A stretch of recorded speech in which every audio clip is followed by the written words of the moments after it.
Si vous venez de voir la série Halo, vous savez peut-être qu'il existe une dizaine de jeux et une trentaine de romans qui sont sortis ces 20 dernières années. Cependant, les réalisateurs de la série ont décidé d'adapter cette histoire pour créer une toute nouvelle chronologie. Pour éviter toute confusion, je vais vous expliquer la différence entre l'univers original et l'univers de la série. Tout d'abord, la différence la plus flagrante est le visage du Major. Il n'enlève son casque que très rarement dans les jeux, et seuls ses yeux ont été montrés à la fin de Halo 4. Les livres lui décrivent des yeux sérieux mais pensifs, une bouche ferme, une mâchoire forte et les derniers vestiges de ses taches de rousseur d'enfance. Des décennies de combat à l'intérieur de son armure ont privé sa peau de soleil qui est devenue très pâle. Aucune mention n'a jamais été faite d'une barbe comme on peut le voir dans la série.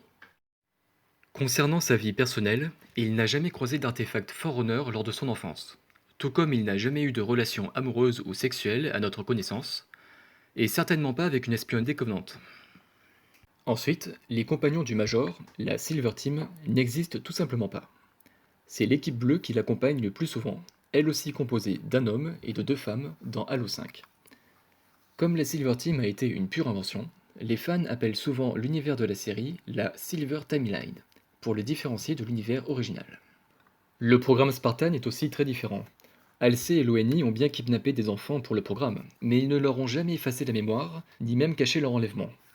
Halsey les persuadait qu'ils étaient les futurs sauveurs de l'humanité pour les motiver à oublier leur ancienne vie.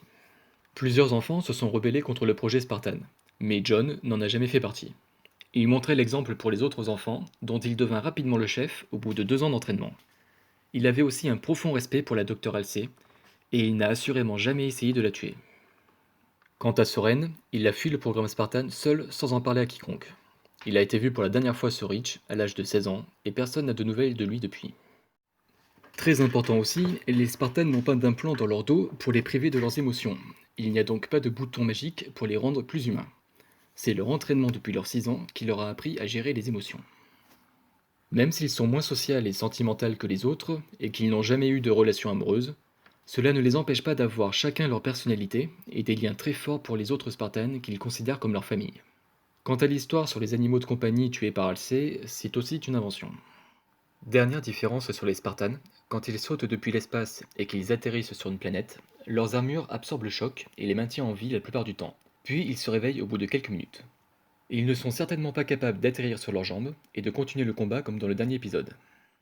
Pour continuer sur la Dr Halsey, sa deuxième plus grande réussite a été Cortana.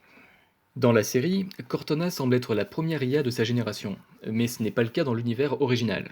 Les IA conscientes datent d'avant la guerre contre les Covenants, et Cortana est juste plus perfectionnée que les autres. Elle a été créée en 2549 et a servi Halsey pendant 3 ans avant d'être confiée à John. Dans les jeux, Cortana n'est pas insérée dans le crâne du Major. Comme les autres IA, Cortana réside dans une puce, et l'armure du Major peut la recevoir et la retirer à tout moment. Elle améliore le lien entre lui et l'armure, mais elle n'est pas capable d'en prendre le contrôle, ou même d'assommer le Major. Dans la série, le fait qu'elle puisse contrôler le corps du Major, et même être plus forte que lui, est un choix radicalement différent de tout ce qui a été fait dans l'univers original. Passons maintenant à la dernière création du Dr Halsey, sa fille. Dans l'univers original, Miranda Keyes est aussi la fille du capitaine Keyes et du Dr Halsey. Mais au lieu de devenir une scientifique comme sa mère, elle s'est engagée dans la Navy comme son père et est devenue commandante de frégate. Elle et son père n'ont que peu de rapport avec la Dr Halsey et ne travaillent absolument pas dans le même bâtiment. Pour finir sur Halsey, elle est encore plus diabolique dans la série, allant jusqu'à vouloir tuer John pour la remplacer par Cortana et monter les Spartans les uns contre les autres, deux lignes rouges qu'elle n'a jamais franchies dans l'univers original. Concernant l'UNSC, l'organisation est montrée de manière particulièrement cruelle dans la série lorsqu'elle brutalise des enfants dans un camp de travaux forcés, tuant l'ami de Maki. Dans l'univers original, l'UNSC n'a jamais été aussi cruel, même s'il reste une organisation autoritaire qui refuse l'indépendance des colonies extérieures sur les autres planètes. Quant à Quan A, c'est un personnage inventé qui n'a aucun équivalent dans les livres, et il n'y a pas non plus de portail spatial sous la surface de la planète Madrigal. Passons maintenant aux aliens. Les Forerunners sont une ancienne espèce éteinte qui avait une technologie supérieure. Autant dans la série que dans l'univers original, les Bénis, ou dépositaires, sont des humains possédant des gènes qui leur permettent d'activer la technologie Forerunner. Dans l'univers original, les dépositaires sont bien plus nombreux et communs. Tous les Spartans en sont, y compris la Dr Halsey et Miranda Keyes. Une des différences majeures avec la série est le fait que les prophètes n'utilisent pas de dépositaires comme Maki. Lorsqu'ils ont découvert le lien privilégié que les humains partageaient avec leur dieu Forerunner, ils ont eu peur de perdre leur statut de prophète, et ont ordonné l'extermination de l'humanité pour cacher cette réalité. La technologie Covenant est aussi un peu différente. Les épées à énergie des rapaces et la lame à énergie du doigt de Maki n'apparaissent pas dans les jeux, mais ne seraient pas une technologie impossible. Ensuite, les grognards sont la chair à canon des Covenants, et on les voit souvent paniquer et s'enfuir en courant, tandis que les élites ont obtenu ce surnom car ils sont moins nombreux sur le champ de bataille et difficiles à tuer.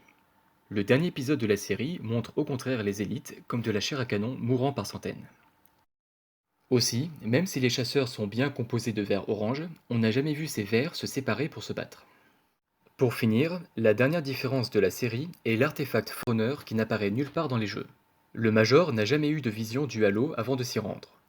Dans le tout premier jeu Halo CE, personne à bord du navire Pillar of Autumn ne s'attendait à trouver un anneau géant dans l'espace.